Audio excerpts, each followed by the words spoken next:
तो पश्चिम एशिया में जारी इस जंग को 1 महीना हो चुका है, लेकिन असली कहानी गोलियों और मिसाइलों की नहीं, नुकसान की है।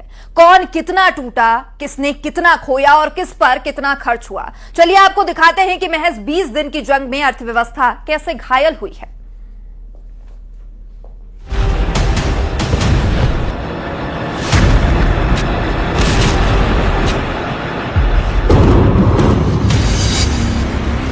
जंग से हासिल भले ही कुछ ना हो, लेकिन ये बेहिसाब छीनती है।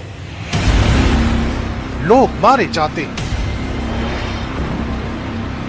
शहर खंडहर में बदल जाते हैं, लोग दर बदर की ठोकर खाने को मजबूर हो जाते हैं। ईरान की जमीन पर जो जंग लगातार बड़ी होती जा रही है,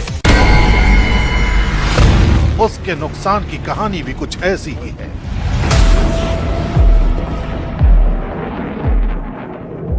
अमेरिका के मजबूत डिफेंस सिस्टम ने उसे बड़े हमलों से बचा लिया, यानी जमीन पर अमेरिका को झटका कम लगा। लेकिन असली कहानी यहाँ नहीं है, आगे है, जहाँ नुकसान रुपयों में दिखता है। अब बात करते हैं। अमेरिका इस जंग में रोज करीब 7,000 से 8,500 करोड़ रुपए खर्च कर रहा है। सोचिए, ये रकम भारत के कई राज्यों के सालाना बजट के बराबर है। और इसके पीछे सबसे बड़ी वजह है, ईरान के सस्ते ड्रोन गिराने के लिए अमेरिका को करोड़ों के मिसाइल इस्तेमाल करने पड़ रहे हैं। यानी हर दिन पैसा आग की तरह चल रहा है। इजराइल की कहानी भी ऐसी ही है।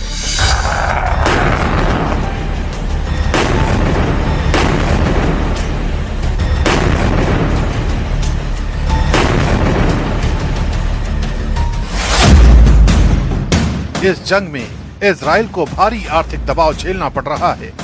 रोजाना हजारों करोड़ रुपए डिफेंस सिस्टम और ऑपरेशन पर खर्च हो रहे हैं। आयरन डोम और दूसरे एयर डिफेंस सिस्टम लगातार एक्टिव हैं, जो हर रॉकेट और ड्रोन को रोकने के लिए महंगे इंटरसेप्टर इस्तेमाल कर रहे हैं। इंसानी नुकसान सीमित है, लेकिन पूरी तरह शून्य नहीं। कुछ सैनिक और नागरिक हताहत हुए हैं और कई घायल।